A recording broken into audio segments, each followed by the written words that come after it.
one of your biggest bold predictions that you want people to know about for 2019? I think I'll circle back to Marlon Mack, and I think we see Marlon Mack finish the year. I don't know how bold. I don't want to get to the point where it's ridiculous and say he's number one, but I'm going to go Marlon Mack, top 3 running back in 2019. My best and biggest prediction, the one that I feel the most strongly about in the bold range, would be that by this time next year, I'm not saying he'll play this well in his rookie year, but I think NKeal Harry is going to be a top 4 wide receiver in all of fantasy within 1 to 2 years.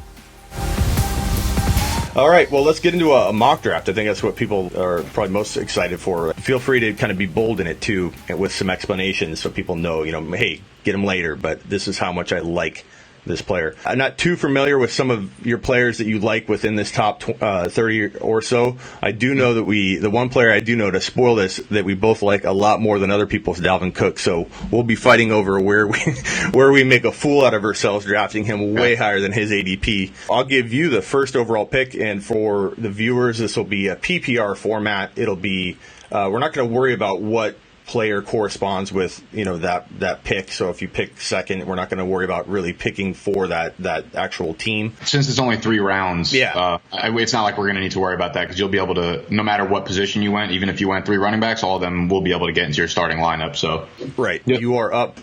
Yeah, let's go 101, Saquon Barkley. He's been my 101 pretty much for the entire offseason, and I'm probably not moving away from him anytime soon. I know the situation's a little murky there with OBJ gone, but I just think that means the offense is going to run even more so through Barkley. I am interested to see what happens in the draft. Do they trade for Rosen? All these Russell Wilson rumors kind of floating around. Imagine Wilson over there in New York, Blue Man. That would be something special between him and Barkley. But Barkley's just so involved in the passing game. I think he'll probably rival what Christian McCaffrey did last year. Without OBJ there are just going to be a lot of targets going his way. So what we saw his rookie year was ridiculous, and I don't think there's any way that we see him, digress from what he did. He's just too talented.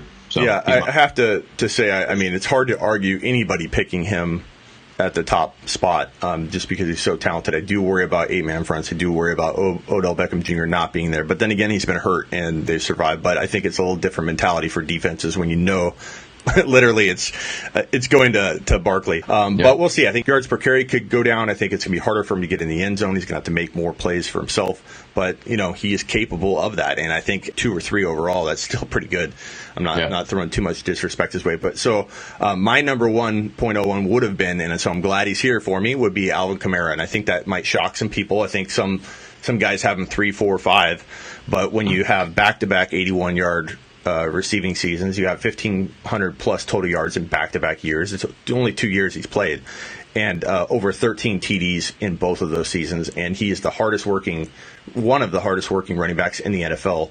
In a good offense that's going to utilize him, and he's a unique fit for. I'm all in on Alvin Kamara in 2019, and so I would be ecstatic to get him at 1.02. Even if it's a little bit of a reach, I would take him without hesitation. I like that. I think there's a lot of flexibility within the first, 4 or 5 running backs, because with the whole Todd Gurley thing, that obviously, even if you still think of him as a top 1, 2, 3 running back, it doesn't make him a sure thing, Yeah. So I think throwing Barkley, Kamara is a surprise to me. I haven't seen him go that high, but I can't realistically argue it. He's a great running back that's ridiculously involved in an amazing offense. So it's just you don't have to think too hard about this one. You could say you could throw out a bunch of numbers and be like, this is why you shouldn't take him over Barkley. But at the end of the day, those 3 key points: great player, heavily involved, great offense. Does them losing their center, Max Unger, I believe it was, that just retired, make you nervous at all? Not too much with Kamara. I mean, if it was something bigger, if they couldn't overcome it, I'm not saying that it's not a big deal, but with the draft coming, I mean, they've got so much time to fix that, and I think they will. I don't think the Saints will let that make their offense fall apart. But, I mean, every little thing adds up. So, everybody's got something, I think, that can make you worried or concerned. But with Kamara, how hard he works, how awesome he is. And when people were talking about if Ingram was going to stay or go, that had no relevance to me, because he is a 200 to 210 carry back at most in order to keep him healthy, in order to keep him getting his receiving share that could be to the tune of 90 receptions in 2019. I don't care who's running with him. He's getting his 200 carries. Yeah, it's facts. All right, so Kamara at 2. At the 103, since this is a full PPR, I'm actually going to lean towards Christian McCaffrey. If this was a different setting, I think maybe half or standard, I might lean towards Zeke.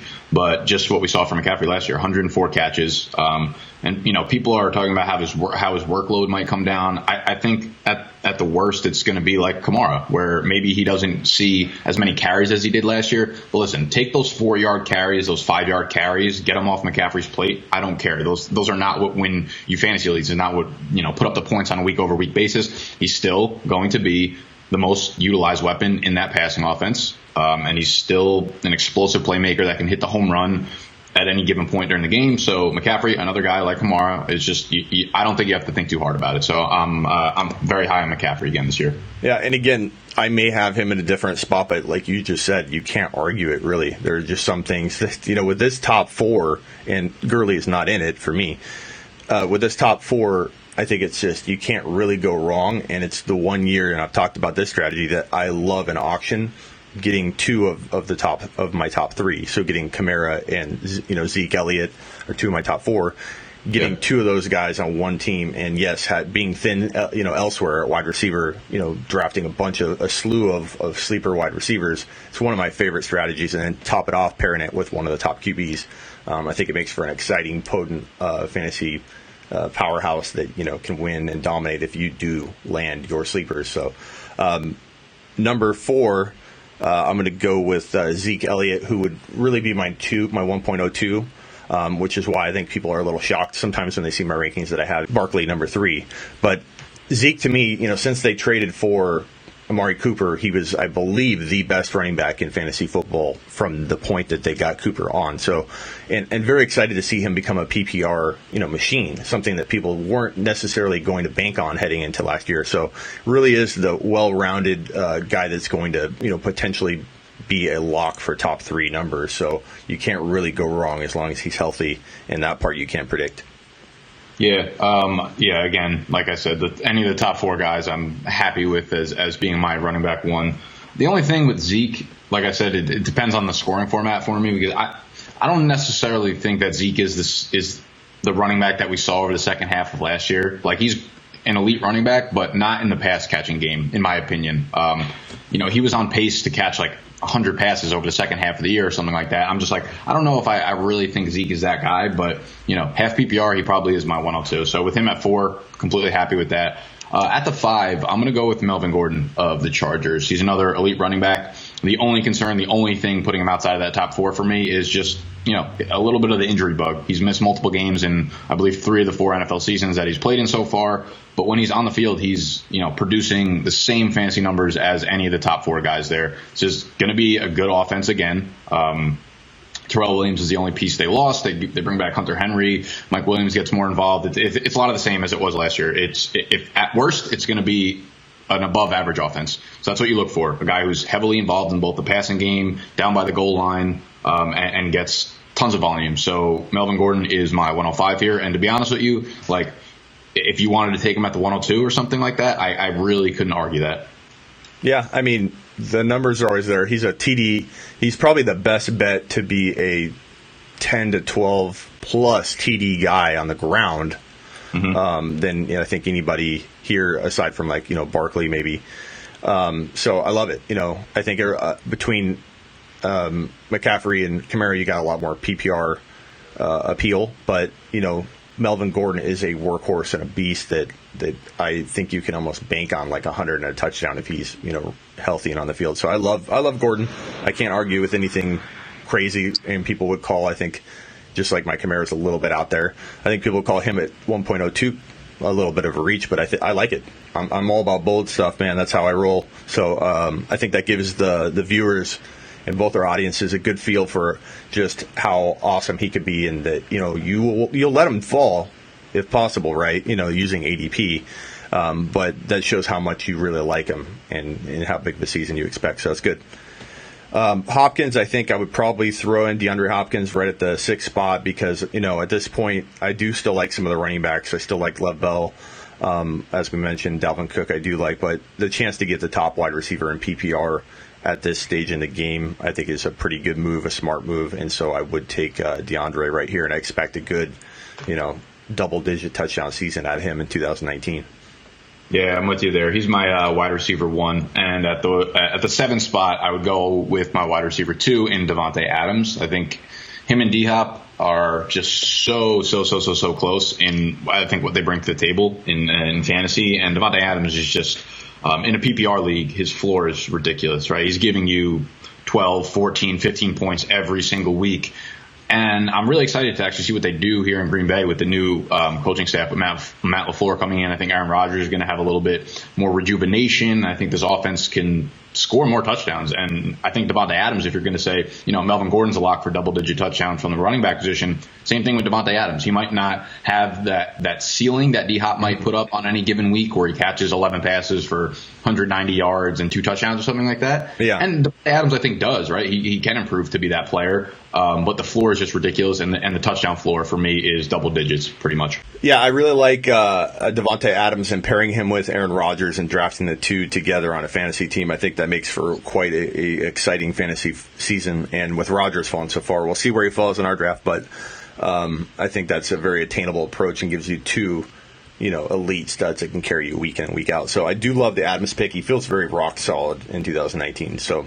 Yeah. Can't argue that at all. I think this next pick, so at number 8, I'm going to put Lev Bell. I think will either be loved or hated. Funny how his values climbed really, really fast. There was a point where in the early offseason, before he even had a landing spot, that he was ranked in the 2nd round. And then the New York Jets were kind of projected, I think, by the general consensus out there to be probably the worst of all the possible landing spots. And then his value just climbs. I think it was more of a reality. Hey, Lev Bell's really back.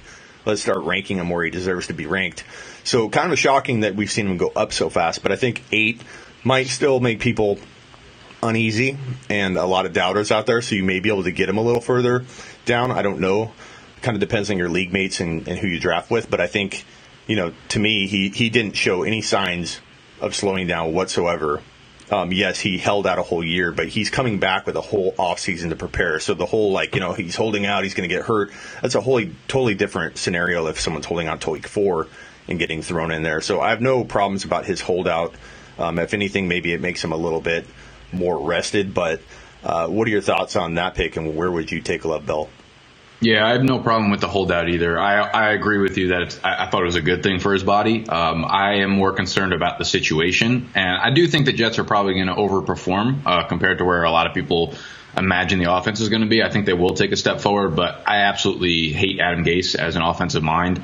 I think the Jets' offensive line is shitty. I think that he's not going to catch anywhere near the same number of balls that he did in Pittsburgh. So I get the for Le'Veon Bell. There's not that many. What's weird? This year, it actually seems like there are, you could look at like 10 or 12 guys in fantasy football and be like, these are workhorse running backs for their respective teams, where it was like a big dip for a while, a few years where you can only get 3 or 4 guys. But looking around, you look at like the top 10, 12 guys, and there are a lot of workhorses. But of course, by this time next year, we're going to be like, no, there's only 3 or 4 because a lot of them will bust. Bell, I just don't like the situation. So he's not someone that I hate. He's not someone that I'm avoiding. But at this price, he would be. He's not someone I want as my first round pick. I probably want someone solidified that I don't think is as risky. The volume floor is definitely there, but we've seen many times where David Johnson last year, the volume floor is not what wins you championships. So Lev Bell is probably someone I would fade at that spot. Okay, gotcha. And it makes sense. And I could argue, I was tempted to go Mike Thomas here. I could argue that very, very easily. But Bell to me feels like a pretty decent value here. But, there are risks, and I acknowledge those risks for sure.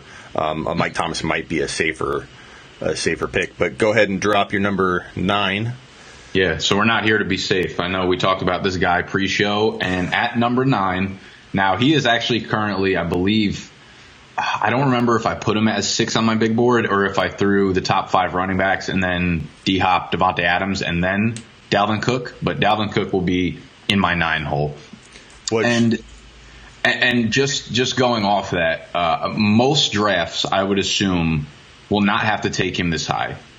This is probably where a lot of people have him ranked, but I'd imagine a lot of drafts you'll be able to get him in between that 12 to 18 range. So you'll be able to let him fall. However, this is a guy that I want to own on my team, so I'm okay jumping up a little bit. The way I look at Dalvin Cook is, if you look at the board, and I hate going if he stays healthy. And I don't think Dalvin Cook is necessarily an injury risk, right? He had the hamstring that he dealt with, but now he's 2 years off the ACL. And I had Dr. Jesse Morse of the Fantasy Doctors on my channel a month or so ago. He has no concerns about Dalvin Cook being, injury plagued or injury prone or anything like that, where he does with a Leonard Fournette. So Dalvin Cook, as far as I'm concerned, that offense is going to be so centered around running the ball. That is what they want to do. And even if they're not, even if the defense isn't elite like it's been over the last, few years, which I don't think it will be again, he is so good in the passing game, right? There's no need for him to be off the field, especially with Latavius Murray gone now. He is that entire backfield.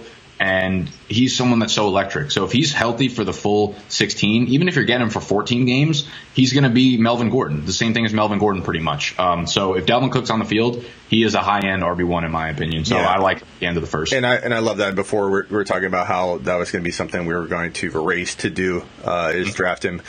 And for the point of emphasizing that we love Dalvin Cook in 2019, he's a top 5 running back. I've done about 15 videos on Instagram and definitely 4 or 5 on YouTube about how it's ridiculous the line of thinking people have, how they're attaching risk to his name as if he's a top 5 running back. The way that people speak about it is he can't be a top 5 running back. He's going to get hurt. And I keep going back and forth with people on it saying, his value, his upside is top 5. But his draft value is 18 to 22, exactly. Or 15, or if you have to reach, I think 14, 15 would be high enough. And you're talking about all of the risk being baked in to that value. He could miss a couple games. He could have a disappointing slow start and still earn that value. And if he doesn't, if he hits a home run for you, you just flat out win your league. That's the kind of value that Dalvin Cook has as your number 2 player. So, I love it. Can't argue that at all. Just the fact that, and like we both mentioned, you could probably get him in the second round. But very, very good statement. We both are see eye to eye. So I am all in on that. And I'll make a statement, I think, a little later with another player to a similar tune that, hey, take him way later. But, Mike Thomas will be my number 11. So my 1.11, I think. Or are we at 1.10? We're at 1.10. Let's do a 10-team league, because otherwise I think this will probably roll on for a long time, because we can go back and forth on every player for so long. True. Okay, so 1.10, we're going to make this a 10-team draft. Or we'll just do the top, 30? Yeah, so 3 rounds. We'll do top 30. Mike Thomas, I think that, he's going to be as consistent, if, more consistent than anybody, but maybe DeAndre Hopkins. So, having him at this pick, and if we're doing a 10-team league, you could do the bookend wide receivers and really dominate, I think, your draft. So, love him at 10. Yeah, he's a safe wide receiver. I would actually personally take Julio. I actually, in PPR, Michael Thomas is actually a fantastic pick, right? Catching 125 passes.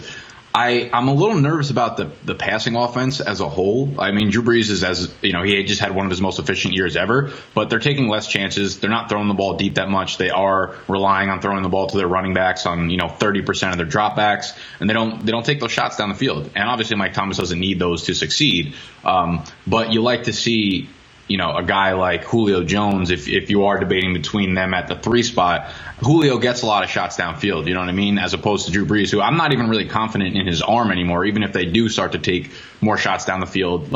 Does he still have that strength to throw it all the way down there, So that makes me a little bit nervous. But, it's another guy at 10. He's so safe. The floor is so high, which is, what we see with a lot of these wide receivers now. The first 5 or 6 guys seem like they really don't have any risk baked into them, because they're the same ones that you see at the top of fantasy rankings week over week. So Mike Thomas, I'm definitely cool with that. I'm sorry, I'm just catching up on throwing the guys onto the list. We had Lev Bell, then we had Dalvin Cook, and Mike Thomas at the 10. So just to do a real quick recap, we had Saquon Barkley, Kamara, McCaffrey, Zeke, Melvin Gordon, DeAndre Hopkins, Devontae Adams, Lev Bell, Dalvin Cook, Mike Thomas. And I am up at the 2-1, I should say, the first pick of the second round in a 10-team league. Julio, right? Didn't you just... Well. You might go right back. Yeah. So listen, if I'm in a 10-team league and this is kind of off-brand for me, but I'm going to go with Todd Gurley here. And I'm well aware of the risks with the knee injury, but I think that it's gone far enough to the point where I'm definitely okay grabbing him in the second round. The tendonitis, or is it arthritis or tendonitis? Arthritis. He's got going on? Okay, so he's got the arthritis that in the we knee. know of. Yeah, very true. That we know of. And I'm sure, he'll have a lot of time to rest up and get whatever medical stuff he needs to do this season. I am definitely concerned about his longevity in terms of his career, as well as the 16 games that he can play in 2018. But I think the upside is still the upside of Todd Gurley. If we can get him for 13 games, he could rattle off 15 touchdowns in those 13 games, no doubt, in that Rams offense. So the fact that he's being discounted, in the beginning of the offseason, he was up there with Barkley, and he was probably the 101, and now he's dropping all the way to the 201. I think you kind of have to take that discount, especially when you already have your first round pick in your lineup, right? I don't want Gurley as my first pick, but if you can have, if this was a real draft and, you were picking and you went with a different running back and Todd Gurley was your running back too, right? You went with a running back at Michael Thomas's spot and then went Gurley. I think you have a really nice little running back slot duo there with Gurley not having that much risk because he isn't the top running back. Are you completely fading Gurley? Yeah. Have you seen my Todd Gurley commercial? No, I have not. Okay. You're going to have to send that to me. Maybe I'll insert it right here. Hey, Smitty, I got a trade offer for you. You give me Alvin Kamara, and I'll give you Todd Gurley. Huh? No Todd Gurley!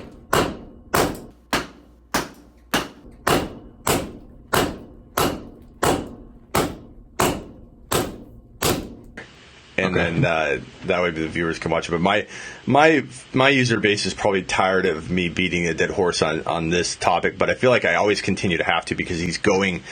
I understand the 10, 11, 12, 13. I wouldn't take him there, but I do understand why you would. It makes a lot of sense what you're saying. I get it. That part I understand. But when people are taking Todd Gurley at, I see an Instagram post, Nick, where I see Todd Gurley on the front of the picture, and it says, my, top 10 running back rankings are here. My first reaction whenever I see that is, oh, this poor guy's post is being brought back up from the past, Yeah. And it's a fresh post by some, cider writer on Instagram that's pushing out their rankings. And I'm like, how can you have him at the one spot? Like the best case scenario. And I had Fantasy Couch on the last show and we talked about this, but as he said, and as I said over and over, what's your best possible scenario for taking him at the 1.01? He's limited. Everybody's explanation when they put him at 1.01 is, well, he could be limited, and we're not sure what's going on. It's a disaster if you're taking him as your top running back or your top overall player. It's just a risk you shouldn't take, in my opinion. So to have him in the second round, I get that. But the fact that we haven't seen him rebound whatsoever. We're working with information that is he looked horrible, like he was running in mud the last time we saw him. They've been deceptive about the situation the entire way, the team and Todd Gurley. We don't even know what's really going on with that knee. The same knee that he had ACL surgery in is the one that has arthritis. And I'd love to hear what your doctor buddy's got on this one, but arthritis doesn't get better. The ultimate result is you replace the knee. Not saying that he needs a knee replacement right now, but that's not good. That's his knee is deteriorating. There's no way at his workload, in my opinion, with 4 straight seasons of elite usage, as big as any running back we've ever seen in the last, 5 years that has had a workload that big. He is the number one player for usage. Yes, he didn't run 300-plus carries over and over. That's a good thing, I guess, but he has been used all over the field.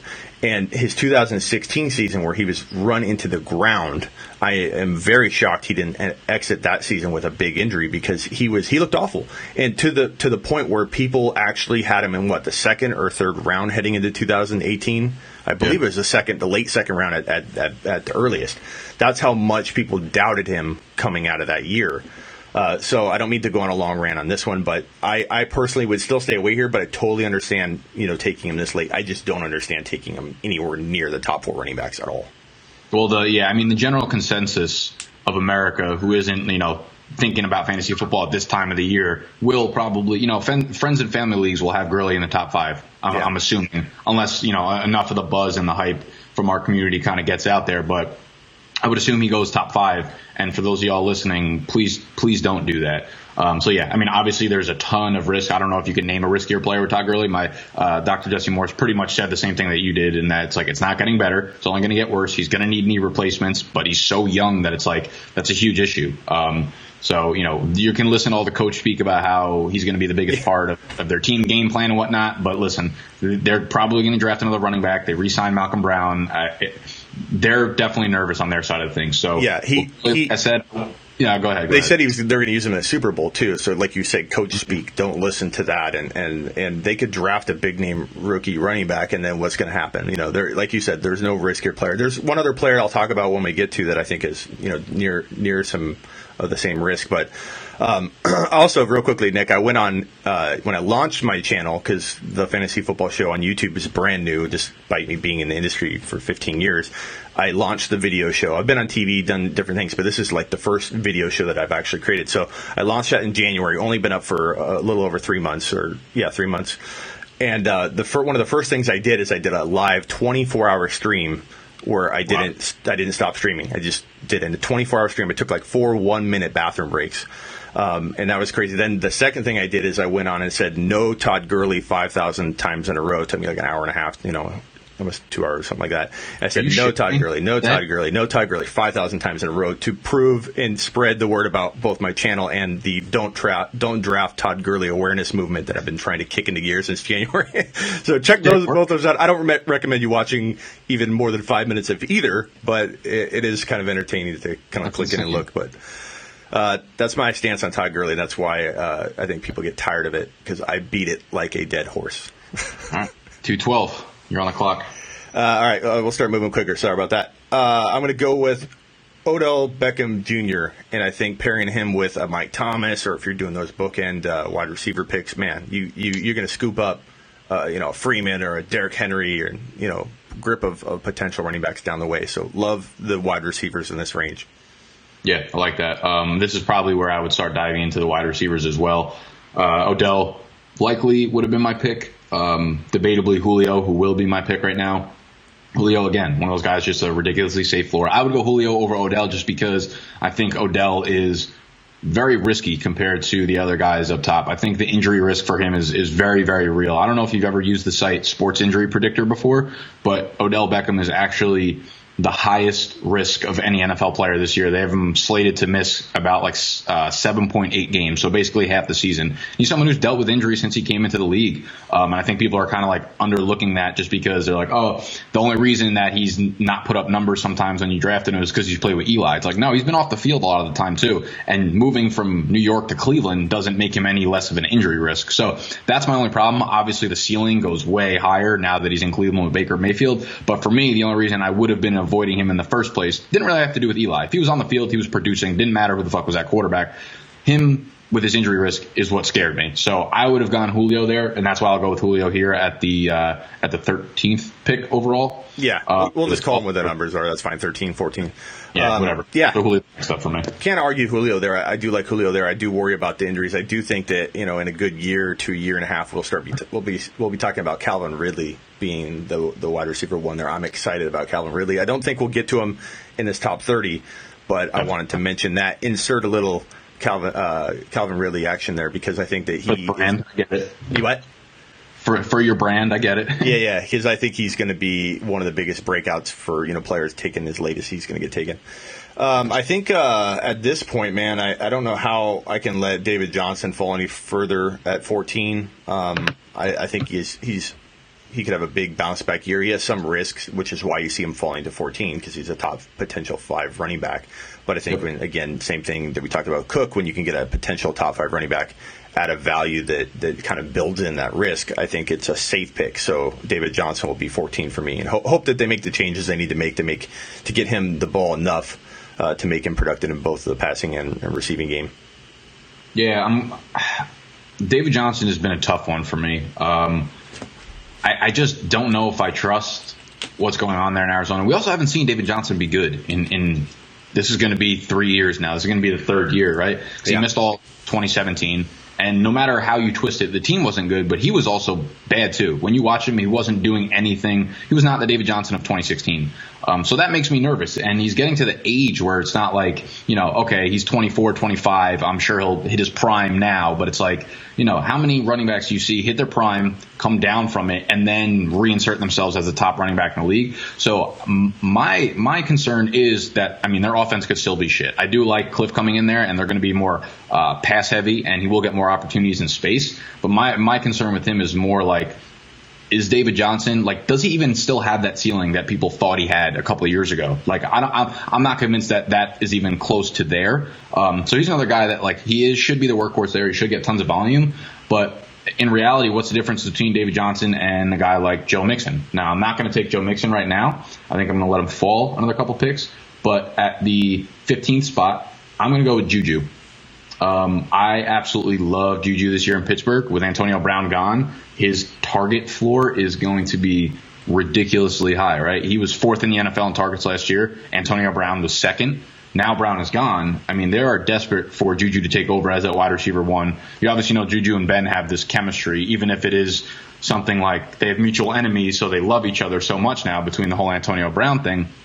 Juju's, he had 166 last year. With Brown gone, how do you not pencil him in for 170 minimum, right? Obviously, people are going to be like, all of Antonio Brown's targets aren't going to go to Juju. Of course, add on 5 targets if you want, 10 targets if you want, and he's a very good bet to lead the NFL in targets. Now, if you're going to have a guy on your team in fantasy that leads the NFL in targets, or at least is top 3, he's a top 5 fantasy wide receiver. Floor, again, it's just one of these top elite wide receivers whose floor is ridiculously high. I think he had some bad breaks touchdown-wise. I looked at some numbers, and I can't remember exactly what stat I pulled, but he got tackled inside the 2-yard line, I think 5 separate times last year. So his touchdown numbers could easily have swung the other way, and you're looking at a guy who caught 110 passes and had 12 touchdowns instead of 7, and he's arguably a top 3-2 fantasy wide receiver. So I'm all in on Juju as a 2nd-round pick. I can't argue with that at all. I think it's kind of funny when people make the argument that he's going to be double-teamed and not be able to find space. There are tons of wide receivers. DeAndre Hopkins, Mike Thomas, that don't have an elite wide receiver next to them. So the argument someone's making is that they don't believe he's a wide receiver 1, and that's fine. They can argue that. But I think Big Ben, the running game, whether it's Samuels or Connor or both, and Juju, there are not a lot of teams that have that good a core. And so, yes, they lost Bell. Yes, they lost Antonio Brown, but they're still very good. They're still going to be potent enough. And I think Juju's an excellent pick there. I think he's going to, he had a great year last year, but I think he's going to have, a handful more touchdowns, and he will be a wide receiver 1. That's the other thing. It's like, dude, he put up 110 receptions and 1,400 yards as a 21-year-old. Right. This kid, people are just like, I don't know if he's going to break out. It's like, dude, he already broke out. He's here to stay. He's elite, And if you watch him on footage or film or whatever, you see elite talent. It's not like you don't see somebody that plays a lot like Antonio Brown, knifing around all over the field. He's going to get open. He's going to be, in today's rules in the NFL, a hard person to really double team. Effectively all game long. Yeah, people also throw the term double team around all the time. Right. But I forget who did the research for it. Matt Harmon, who does reception perception, he, when he was looking at the top wide receivers, it's like most of them at the best get double teamed on 9% of their routes, right. Which I know, over a lot of routes that you're running could be a high number. But people, I think, that don't understand how the game is played think that Antonio Brown is gone, so Juju's going to get double teamed on 70% of his routes. That's not a real thing. Also, Juju's best games last year, when you look at the splits, he's had 3 or 4 games that Antonio Brown didn't play in, and those were his best statistical games. So he was matched up against the cornerback one on the other team. So I think people are just throwing out analysis that they have no actual idea what they're talking about. And are you picking that he's not going to get open because he's double teamed, or are you picking that Antonio Brown leaving is going to hurt him? You have to choose one or the other. He's a great pick. I would love to have got him as a 3rd drafted player, back when ADPs were starting to collect data, and unfortunately that won't be the case. You're going to have to take him this high. I think this is probably about where you would have to take him if you wanted to make sure you got him in 2019, but very warranted pick. I like it. So the elusiveness that we're talking about with Juju and why he can get open regardless of defensive scheming and all that is the same reason I'm putting Antonio Brown here. I know a lot of people aren't going to like this spot, but he hasn't shown decline just like Bell hasn't shown decline. So I think just because he's changing teams, just because he's hated, he's easy to hate. I think he's going to have a chip on his shoulder this year and have a pretty big year considering. So like David Johnson above and Antonio Brown here, I think that the risk is kind of baked into the value.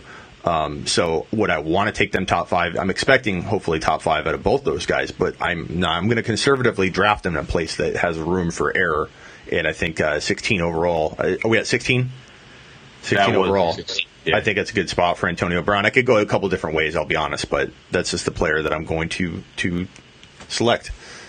Yeah, I like Antonio Brown down there. I'm a little nervous. It's very, very rare that you see a wide receiver switch a team and he continues to post like the same numbers he had or better. But Antonio Brown, when you look at the team overall, he should still compete for like 160 targets. And anytime you have a wide receiver with his talent getting that kind of volume, you're going to get good numbers coming out of him. So, Brown as like a late second round pick is absolutely fine there. There is, of course, risk, but that's whatever. They got three first round picks in the draft. They're not done revamping this offensive attack. So it's quite humorous when everybody already counts Oakland out. Oakland's going to do. Derek Carr was once considered an up-and-coming quarterback. I'm not saying he'll be a top fantasy guy by any means, but to say that he, with Antonio Brown, the addition, or if they draft DK Metcalf and give Antonio Brown even more room to maneuver and find, open spaces on the field, I can't wait till the draft's over and see where Antonio Brown kind of goes up or down. Yeah, I can't wait for the draft to see what happens there. The other thing is, too, like, we don't know what Derek Carr is. That's what makes me nervous. Like, if I'm going to take a wide receiver in fantasy, like, if there's ever a tiebreaker, I don't like to look farther than the quarterback. Like, not necessarily. I don't think Ben is great, and he had a shitty year efficiency-wise. He put up the most, like, pass attempts and passing yards and things like that, but efficiency-wise, it was bad. But we know what Ben is. He's going to sling the ball. He's going to take shots down the field, which is great for Juju, whatever. Derek Carr, we don't really know who he is as a player, right? He could be good. You're right. Like, he was a couple of years removed from being an MVP candidate almost, and last year he was miserable. So it's like, what happens if we get the miserable Derek Carr again? Like, that's going to be bad for Antonio Brown. So that's like the risk that I would factor into it. So at pick 17, there's two guys I really like here. Don't do it. I'm gonna leave you with the running backs. I'm gonna take Travis Kelce here. I'm going to take Kelce here at 17. I think he's an absolute steal. I would, honestly, there was a lot of guys that I still liked on the board. Otherwise, I would have taken Kelce as a top 12, 14 guy. I think you look at what Gronk did in his prime, and Gronk was consistently like a top 8, top 7 fantasy pick. First round, people were using the first round pick on him. And Kelce's putting up arguably similar numbers to what Gronk was doing in his prime. And he has Patrick Mahomes coming into his prime. If Tyreek Hill misses time, Travis Kelce is going to get 12 to 15 targets a game, especially over that first 6 to 8 games. I don't know. I think Travis Kelce is a can't-miss guy, and that's a position that's so there's just not a lot of guys you can throw into your lineup and expect production from. He has such a big positional advantage. When you look at, Travis Kelce as the tight end 1 down to whoever like the tight end 8 is, he's going to give you like 7 extra points a game when you look back at the numbers. But when you look at that from like a wide receiver standpoint, the number drop off is not significant whatsoever. It's like 1.5, 2 points per game from wide receiver 1 to 7. So when you look at the positional advantage, you might not like using a top tight end, a top pick on a tight end this early, but the numbers say that it's a good pick, and I would be ecstatic to kick Kelce down here at 17. Okay, yeah, no, it's not my style to draft a tight end early, but it doesn't mean that they're not valued right around there. If the pick's warranted, definitely for sure. The points are there. As you want to say, X factor. A lot of people call that, thinking he outscores the last starting tight end in your league by probably the biggest margin at this point. So can't argue it whatsoever. I'm just more about finding the next Kelce. Sleeper U, my other site right here. All about rankings, bold predictions. That's my main site. The video stuff's on the fantasyfootballshow.com. But and landing bold predictions, like the next tight end, like David Njoku's one that I think you can grab really late and kind of maybe clean up if he ends up having a double-digit touchdown season. So I typically build teams passing on a QB or a tight end early, but I cannot argue that whatsoever. I just find walking out of my draft I'm unhappy with the overall feel of my team when I go early at tight end. So that's the main thing. Yeah, but I think this year is maybe it's the same with most years, and I'm just repeating what I'd normally say. But I did feel okay with it for a while, and then with the David Njoku thing, I was like, yeah, I'm pretty excited about this. And then they added Odell Beckham, and then they added Demarcus Robinson. I'm just like, and then they're talking about how he's not a good blocking tight end, like from Cleveland, their front office. So I'm like, ooh, that kind of drops him out of someone that I would like as like a late round pick. And then I don't know, I just feel like there's a lot of different things going on with the guys that I kind of liked in the middle tier. Mm-hmm.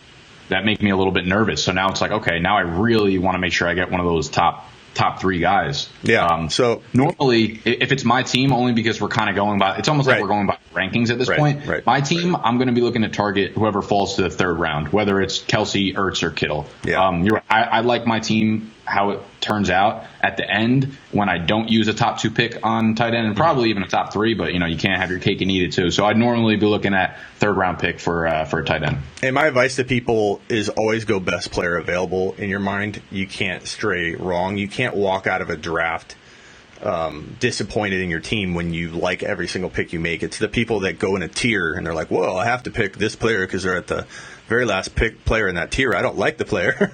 I doubt the player, but I'm going to draft the player because they're in this tier. I hate that kind of thinking. So I always go best player available. And if he's your best player, then, you take him regardless of, fears of having a team you might not like. But I typically do walk out and be like, man, I don't like the balance of this team. I'm going to go with I'm going to keep letting the running back fall. But Mike Evans will be my pick at 18. I contemplated going Tyreek Hill here. But I'm going to go with Mike Evans. I think they're going to air it out. His injuries worry the heck out of me, which is why I hesitated to pick him. If I had the same pick, let's say, in 2 different leagues, I would not double up and take Mike Evans in both of them and put all my eggs in one basket. But I think I do want some shares of Mike Evans in 2019. And number 18 overall isn't that risky. I think it's got some good upside. Yeah, I agree with you there. He's one of my favorite guys that, with Deshaun Jackson gone, Mike Evans is going to get all those deep balls. He was, before Deshaun Jackson came to Tampa Bay, Mike Evans was consistently among the league leaders in targets. There's no reason that's going to change now with Deshaun Jackson and Adam Humphries gone again. So I love Mike Evans, someone I've seen him go in the 3rd round in a lot of drafts, so I'm all about that. Now at pick 19, I'm going to go with Joe Mixon. He's set up to be the workhorse here, and I'm nervous about the offense overall. What Andy Dalton do we see? We have a new head coach, a new offensive coordinator, neither of whom have proven anything in the NFL.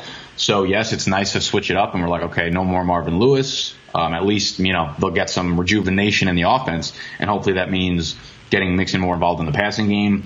But he was a good player last year, and I don't think he's going to be a league winner, but he's going to be someone that's really, really solid in that RB slot. And if you go running back heavy, or if you go with a wide receiver in the 1st round and you can get Joe Mixon in the 15 to 18 range, I think he will finish as a back end running back 1 that, again, probably won't win you your league, because I just don't think the situation is ripe enough for him to have the ceiling of a Kamara or a Zeke or anything like that. But Mixon had a great year last year with a lot of things working against him. So Mixon this late is I think is a solid pick. Yeah, I have some doubts about that, but at that range, you're looking at, I think, less risk. So, I think both of the OC and the head coach were QB coaches, I think. Yeah. Beforehand, I don't think they have any head coaching experience, and you give them Andy Dalton as the coordinator. Yeah, here's Andy Dalton, guys, here, in your specialty that you have. Yeah. It worries me, and I think they'll be down passing a lot. That's good for Boyd, who I think has breakout potential in the later rounds. And I like AJ Green a little bit if his value continues to stay low, but I'm avoiding that running back situation as long as I can, which is why with this next pick, I'm still not going running back here. At some point, I'm going to have to, so that our mock doesn't look too jacked up. But I'm making a point here as well with another player. But Patrick Mahomes, I think I'm going to slot here to prove a point. Not that I would take him this high, because ADP dictates I do not have to. So if anybody is screaming and yelling at the monitor right now saying, why would you draft him here? You don't have to. At year's end, you're going to reflect back and say he was worth this 20 overall pick easily. And I think that if his value climbed this high, I would still pay it. Not in every league, because you can still get Aaron Rodgers sometimes in the 4th. You can still get Baker Mayfield after that. Those are some of my top, 3 of my top 4 QBs in 2019. So I see the value in that. I've been doing this for 15 years. I understand waiting on a QB is trendy. I understand the value behind that. But when a guy can throw 50 TDs, and maybe that's somebody's argument against drafting Mahomes this year, but when someone can throw 50 TDs, they can win you a league, especially if that player is your second or third drafted player. So I would make him my third drafted player because I can. But if he climbed into this value, I'd have no problem taking him and pairing him with like a Zeke or a Kamara and win week in and week out, because I feel like I could fill around those holes that could create better than people think that one could.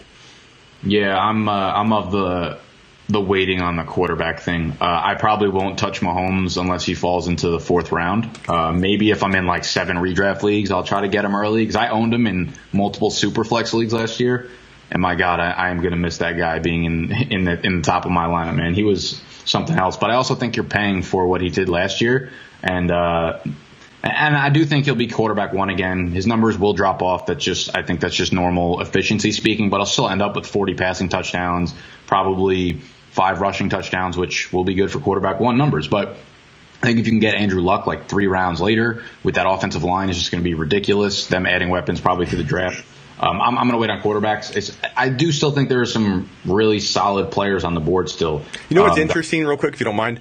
Yeah. What's interesting, though, and this is what I call like a certain kind of like gap in thinking for people when they're, I'm not referring to you, but when they're in a draft versus in season. So like a guy like Mahomes, people would let fall pretty far. And again, I can't emphasize enough, I would not take him 20 overall, kind of proving a point here with him being that high. But if everybody passed on him to the tune of a 3rd round pick, let's say, and you can take him in the 3rd, as soon as week 1 kicks off, like, I don't even care if they haven't even played week 1 yet, but especially if they played week 1 and he's done really well and he throws 4 touchdowns, you can't trade for him for anything. Maybe one of the top 3 or 4 running backs. So it's a funny thing in fantasy football, something I've seen for my entire time in the industry, is that the value of that top QB, if there is a 45 plus passing TD, the value changes dramatically once kickoff starts. And to me, that indicates that there's a huge sleeper potential or value that you shouldn't be getting at that position when you can draft a guy in the 3rd round, but you can't trade even anybody outside the top 5 to acquire them once the whistle blows. And that's what we're going to see with Mahomes. Just like you last year, you loved him. I mean, you wouldn't have traded him for probably anybody in the top 5. I know you're saying that it will be a different. You what? Superflex. Superflex leagues, I wouldn't. I mean, I think he'll be a top 5 pick. In 1 quarterback leagues, I would have sent him. If someone's offering me a top 5 running back, he's off the game in a second. Outside of the top 5, but like someone like if you depends on your backup. But in a lot of leagues, people won't trade him. You're up at 21. I'm going to grab.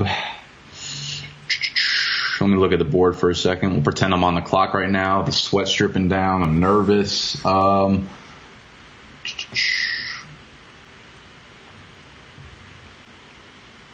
pick was that? That was 20. So we're at 21. Yeah. Okay. I'm going to go with another tight end here. I'm going to go with George Kittle. And it's kind of the similar argument I had with Juju Smith-Schuster. It's like he just went for 110 and 1,400 as a 21-year-old. George Kittle just set the receiving record for a tight end as a 20 in his 2nd year in the league with backup quarterbacks. Like George Kittle is, I think we're going to get like a Gronk-ish prime year from George Kittle, but you're getting him in the 3rd round where you had to draft Gronk in the 1st round. And I think getting Jimmy G back I just think George Kittle is such a safe pick and he's not just a safe pick. His ceiling is ridiculously high too. He's such a good player with the ball in his hands, right? He's one of those yak guys that you can kind of count on that year over year because he's going to make plays, right? He's explosive, and that's what you look for in breakout tight ends, guys who can, one, catch the ball, right? They're reliable, they're involved down by the red zone, and they make plays after the catch. Those are the things that I look for, right? And I think George Kittle checks all those boxes. So I'm very high on him here. And I just think you can go with the riskier pick, right? I'm looking at some of the ADPs right now. There's like Sony Michel up here, and some of the wide receivers are pretty safe. And there's like James Conner and Nick Chubb are obviously still on the board. But I see a lot of risk in those guys, and I see almost zero risk with a guy like George Kittle. So I'm like I said, getting one of those top 3 tight ends in most of my drafts. That's good pick. I understand the value there. Again, probably something I wouldn't do, but I definitely get it. And his value is, it's warranted. Tyreek Hill, I'm going to throw in here. I know there's some risk of, possible missed games. We haven't heard much of that lately. But I think at this point, without knowing any of that, maybe he gets pushed into the next year. Maybe nothing comes of it. I think he's a pretty big steal at this point, given I think this is about as far as I let him fall. Yeah, that's me too. I was doing my rankings and I had him at wide receiver 9, and literally, of course, only because of the off-field stuff, he's probably wide receiver 3 or 4, if not. That's the other thing with Patrick Mahomes too. If Tyreek Hill is not on the field for Patrick Mahomes, that's a monster hit to him. If he doesn't have him for 6 or 8 games, like Patrick Mahomes, I think falls back to arguably where Andrew Luck and Aaron Rodgers are being picked, in my opinion, because Tyreek Hill is such a field stretcher. But yeah, I wouldn't let Tyreek Hill fall any farther than that. It's gonna, we'll know a lot more about the situation once the off-field stuff hits. And now I will start looking at these running backs that have more risk, but a lot of upside as well. I'll go with Nick Chubb over James Conner. I know Kareem Hunt will be back after 8 games. But I think during those first 8 games, which is more than half of your fantasy season, Nick Chubb is going to throw up 1,000 yards from scrimmage. This is going to be a high-powered offense. He is going to get all the goal line work. He can hit home runs at any point. We saw that last year with multiple, long touchdown runs that, just made him have these ridiculously high fantasy games. He's just a ridiculous athlete. You look at any of his metrics and his speed scores, and Nick Chubb is going to be the guy for a long time. Kareem Hunt, I think, will come back and probably take a little bit of the passing work, but Nick Chubb might literally lock you into a playoff spot over the first half of the year. So I like Nick Chubb here, even though the Kareem Hunt risk is there. All right.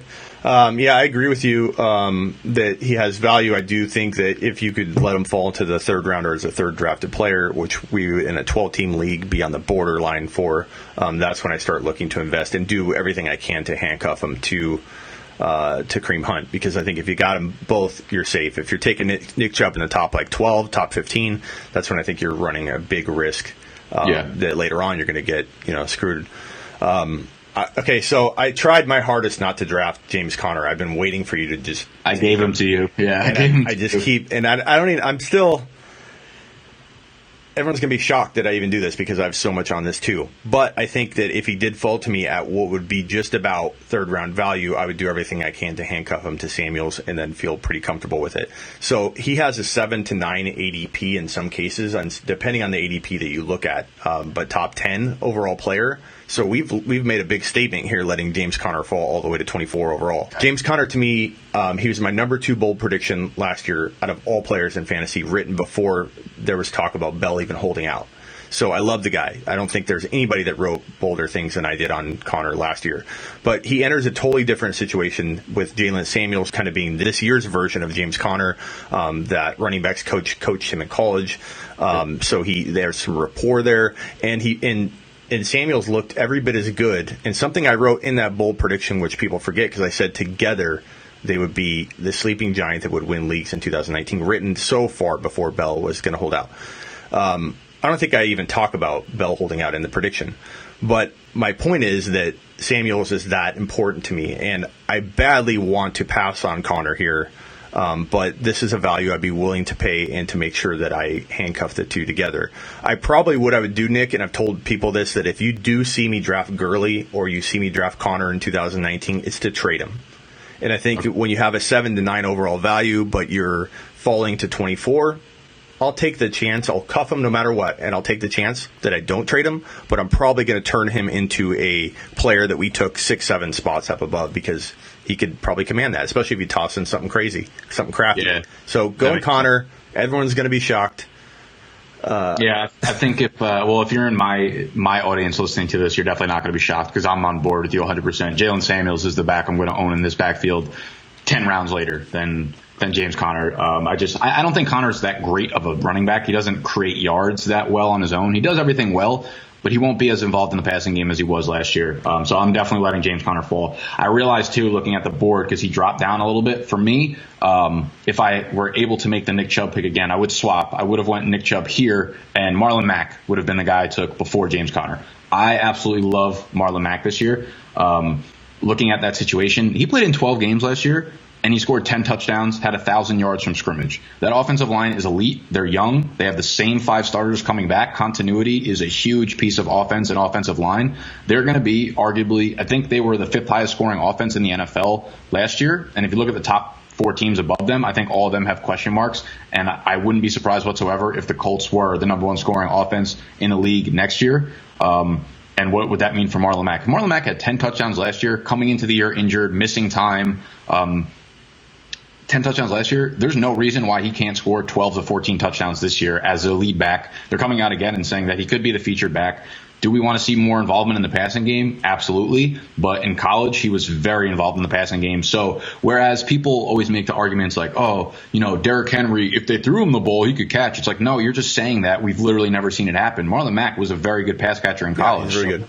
Yeah, so if they decide to use him in that role, I think Marlon Mack could easily – his pace numbers last year, if you pace him out to 16 games, were 1,500 yards from scrimmage and like 13, 14 touchdowns. So let's go. Marlon Mack, roll up. He was running back 1 a lot of the time he was playing. So I agree that the talent's there. He was on my bold predictions the year prior, and he kind of disappointed. So, I was definitely bummed about seeing him get going last year versus the year prior. But I think Mack I think that's a little high for my taste, but I think that you can, and like we were saying, we're going to make some points in this draft, but wait to ADP. So I think he'll fall a lot further than this. So you're in luck because you're going to own Marlon Mack at probably way less value than this, or further down the road. Give me all the Marlon. I think he's very similar to Todd Gurley. The year that Todd Gurley had that bad year, and then he was being taken in the 3rd round of fantasy drafts. I was looking at their numbers, and their per game numbers. Rushing yards, rushing attempts, receiving yards, touchdowns, like almost nearly identical. And I think we're going to see. And I'm looking at the team's comparison. I'm like, well, what happened that year and what happened in the year next to? Like, what did Gurley need in order to become that elite fantasy back? And it was a great offensive line. That's what Marlon Mack has. A great offensive scheme. That's what they have in Indy. And they have Andrew Luck. Man, I see no way that Marlon Mack doesn't finish the year with 12 plus touchdowns. Yeah. I'm torn between 2 guys here, so I could go either way. I think I'm going to drop. Oh man, let's see. I'm going to go with Mark Ingram here. I think he's going to get the volume. Wow. I think his ADP will warrant top 30 to 35 overall-ish range coming up here soon, but I want to squeeze him into this 30 to, I get it. He's older. He's not a dynasty guy. This is a redraft league, so we're not necessarily picking for the future. I think the volume will be there, and he could definitely have that, 10 plus TD rushing season with, top low end running back 1 numbers in 2019. So a little higher than I think most would take him at this point, but I think his ADP is going to climb. Yeah, he's someone that I'm completely avoiding inside the top 50 picks, to be honest with you. I think we're going to see a situation where he's very much like Alex Collins. They just don't commit to one back. I don't think Ingram's going to catch any passes there, really. So that was a surprise for me, but I love it. Like you said, it's all about the bold takes here. We're taking the guys that we like. And again, I don't think you'll necessarily have to take Ingram there. But if he is, if he does end up going up there, he'll be someone I will be avoiding. And why not let me complete the trifecta of tight ends. I will take Zach Ertz gladly here. PPR, absolute machine. I forgot this was PPR. I usually play half PPR. If it's full, I would debate going Zach Ertz where I took Kittle and then swap that because Ertz is just a monster when it comes to catching passes. Wentz back, love that chemistry. So give me all the Zach Ertz at pick 27. You are a tight end friendly machine, I will say.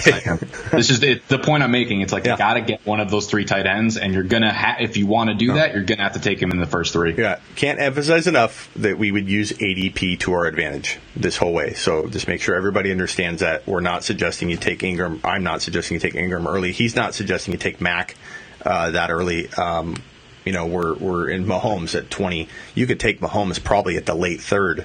And get away with it in a lot of leagues. So this can help with auction too, just to kind of show like where we're valuing these guys, like how much we may be willing to pay. I think if push comes to shove. So Mack, you're willing to pay the price if you need to. This next guy I am a little torn on, but I think that if his situation stays the same, this would be a screaming steal. But Damian Williams at number 28 overall could be a top 5 running back. He was like epically efficient and utilized so well in that offense and fit so perfectly. I do fear that they will draft somebody. We will see, but I think they also have shown some confidence in him. I think they signed into a longer deal, right? They extended him, like after week 15 or 16 last year. Yeah, so, that's a good sign. But clearly some risk, but I think that at pick 30-ish overall, you're looking at a guy that could be a top 5 to 10 running back. Yeah, there's not a 100%. lot left. Yeah, I think in real drafts, I think Damien Williams probably. The NFL draft is going to dictate exactly what we're going to have to do with Damien Williams, whether or not they draft someone in the first 3 rounds. If they don't draft someone in the first 3 rounds, I would imagine Damien Williams starts being picked in like the top 15 overall. I think that's where people are going to start taking him. And it's because he's in the Chiefs offense, man. If you want the starting running back in that offense, it's like clockwork. Whoever you throw in there is going to average a touchdown a game, catch 2, 3, 4, 5 passes a game. So, Damien Williams all the way down here is a ridiculously good value, although I don't imagine that we'll see that happening too often in real drafts. At pick 29, this is my last pick. I'm going to go with T.Y. Hilton here. He just keeps being written off. Like I said, I'm a big fan of the Colts offense this year. I can't imagine anyone's not. That's very fucking easy words for me to say. But why not take number 1 receiver in that offense every year? Like, what has T.Y. Hilton done besides perform as a top fantasy wide receiver? His numbers last year on a per game basis were exactly the same. They were actually better. I looked at it. They were better than they were in 2016 when he was a top 5 fantasy wide receiver. But people are like, oh, you see what he did in 2017. He kind of fell off. It was like, dude, he wasn't playing with Andrew Luck. Andrew Luck is back. We saw, T.Y. Hilton grinded through last year's injuries, and he still had games where he was putting up like 160 yards with a bum ankle. So it will, again, depend on what they do in the draft.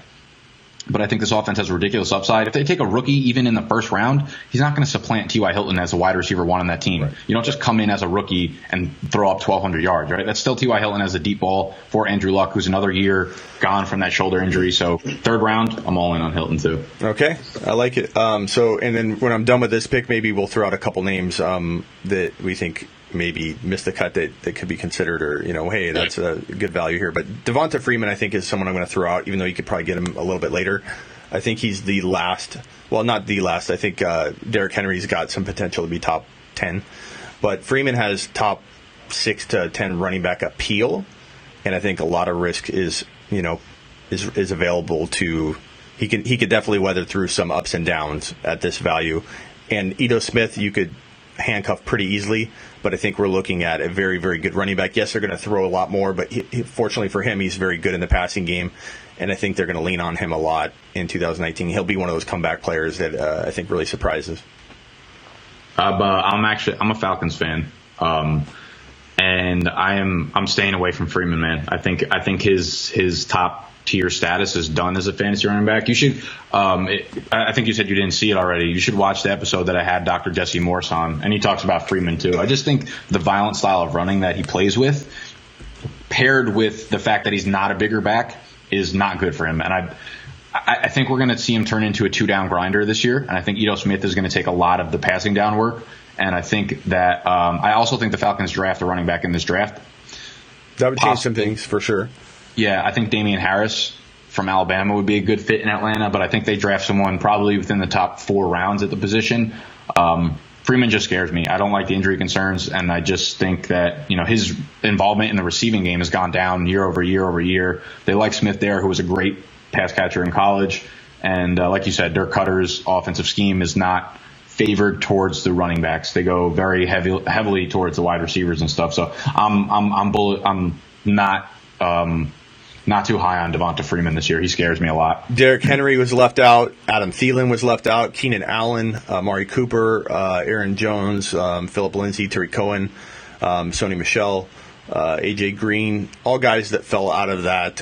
Who's your favorite if you had to pick one of the guys that just named off? If you need me to read them off again, I can. No, I got him in front of me. It would probably be one of the wide receivers, just because I think at this point in the draft, a lot of the running backs tend to get very risky. So I would like a Thielen, who just got that fat contract extension.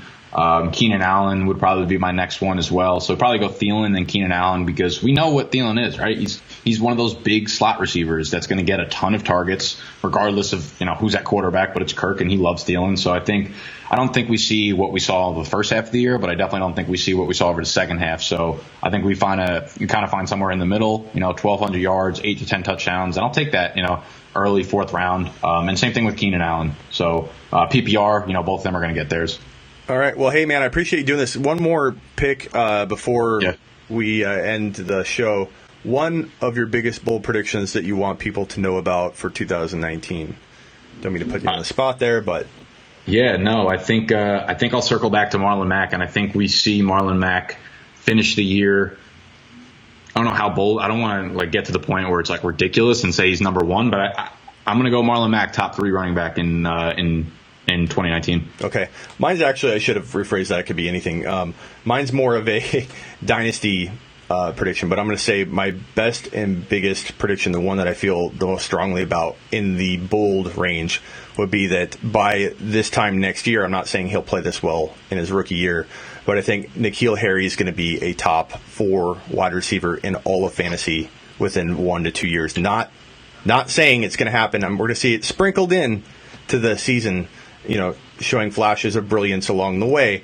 But in a year to 1 to 2 years, we'll be talking about him with the Adams, the Hopkins, the Mike Thomases. I see elite talent. Sometimes you have, there's a lot of stats to go off too, but sometimes you see something in a player, and that's what I've done and tried to captivate in everything I do. Is sometimes there's a lot of gut instinct that goes into things, and when I watch him play, I see it. He's going to be elite. Yeah, I have no argument there. He's my 101 in Dynasty. There's no questions asked. If I'm the first pick in that, it's NKeal Harry. So, yeah, if you're in a keeper league or if you're in a Dynasty startup and you see him dropping, whatever, make sure you get Harry because he is going to be a monster for years to come. I also love A.J. Brown, but we're not going to get off on a whole rookie tangent here. But, yeah, I'm with you on NKeal Harry. Love that guy. All right. Thanks for coming on, Nick. I appreciate you coming on, man. Good to meet you, too. This is the first time we've ever done a video or kind of had a chance to talk face-to-face. So, pleasure, and thanks. Yeah, man, it was a lot of fun. Thanks for having me on. And for my audience, make sure that you're going to follow him on all the stuff, on the skateboard behind his head, which I will link again down below in the description. So it's been a good one. A lot of value came out of this. Make sure you hit that thumbs up button. Make sure you subscribe to both of our channels if you are new. And we should link up again throughout the summer. Talk more fantasy. Definitely. Okay, so we're here with Nick from Big Dogs Gotta Eat Fantasy Football. Very glad to have you on the show, Nick. I appreciate you coming on, and I'd love for you to tell my viewers, and I'm sure your viewers will be watching this too, but so this part might be boring for them. Maybe we'll throw this at the end. But tell them a little bit about you, where you came from, and about what time you came into the fantasy football industry. Sure. I've been playing fantasy football since I was, a little girl when I was maybe 10 years old or whatnot, and I've been playing for a long time. I got serious probably 4 or 5 years ago. I started a YouTube channel when the platform was very unsaturated, if you want to put it. And I've just been putting consistent content out, videos, whether it's relating to just overall draft strategy, rankings, mock drafts, anything fantasy football related. I'm all about. So my main platform is definitely YouTube. I convert all of my stuff into podcast format, so you can kind of catch me anywhere on all the social media platforms. But that is the quick gist of where I'm at. It is a beautiful Sunday. We're usually not doing too much football on Sundays while it's the off season, but that was how we had to get this done today. And the Masters just wrapped up. We just saw Tiger come home with the W. So it's been a good sports day thus far, and I'm looking to make it even better. And then we got Game of Thrones tonight, so it's all great here. Definitely excited for Game of Thrones. That's what today is all about. Everything's planned around Game of Thrones today. So I guess my first last question in this, and we'll get into some fantasy football mock drafting for the viewers. But what was it that got you into the fantasy football industry, though? What pushed you in? Because I think for any of us that kind of got in with a passion, I know I did. It sounds like you did too. What pushed you in that direction? Yeah, I had always just had so much fun playing the game with my friends, and we had been so into it, and I kind of just took a step back and was like, I feel like I could probably help people with this. There are a lot of people that don't really, there's so much noise out there, and it's hard to understand what's actually helping you become a better player, what's predictive in a sense. And I always felt like I was a good medium at being able to wipe away the things that were not as important, and people just don't have as much time to spend doing it as I do. So I always just felt like a good middleman, and being able to figure out what was important and conveying that in a simple message. So it was a combined passion of just the game and the sport itself, and then what I thought I could kind of put a twist on or add some value on and give it to my audience. If that makes sense. Yeah, kind of similar to how it happened for me, but mine was quite a long time ago. 2004, 2005 is when I got into the industry, and I'm not sure if you know this or if your viewers will know this, but I'm actually on the longest fantasy football radio show in the world. It's been going 23 years. I joined 15 years ago, but it's on CBS Sports, 1580 a.m. here in Phoenix, and it's been going on 23 years. It's with Russ Bliss, and it's awesome, man. That's kind of how I started in it, and I did it doing like bold predictions. I got tired of people not having content in like January and February. Right after the Super Bowl, I wanted to find rankings, and nobody had it out there. There are a couple sites out there like Football Guys. They had some tools and things like that, and I've been pretty innovative in industry, and I did run a couple big sites. And the reason my brand is new and kind of looking like an infant state type brand is because these are new brands. I've branched out on my own again to build these up, and so that's why I'm here with you trying to get the word out. Because you're going to have me on your show, I'm going to have you on your show, and hopefully we get some people knowing about both of us in both of our circles. So glad to have you on here. I appreciate you coming on. And any shout-outs you do on my behalf, and definitely will tell people to come visit you. Yeah, absolutely. I mean, all your information, all the shows and stuff that you want the people to find you at, I will link down below in the description. So make sure you're following my mans over here. Yeah.